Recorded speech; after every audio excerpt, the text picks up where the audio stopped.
Писна ми в България да има толкова много жестокост на животни. Писна ми всеки ден да гледаме как животни страдат и умират по улиците ни. Писна ми държавата да не прави почти нищо това да се промени. Затова попитах всички, буквално стотици, кандидати за депутати в парламента от всички партии да ми отговорят ясно, с да или не, на 4 конкретни въпроса. Да обещаят, че ако бъдат избрани за депутати, те ще направят 4 конкретни промени в законите, така че България да спре да бъде открит музей на жестокостта и страданието.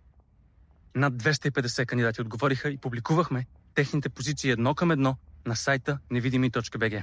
Ако и на теб ти е писнало, тази неделя гласувай за кандидат, на когото му пука. Защото само когато в парламента има такива депутати, ще може жестокостта да спре. Виж в твоя район кои са тези кандидати на невидими.bg. Сайта е в профила ни. Тази неделя животните разчитат на теб. Бъди техния глас.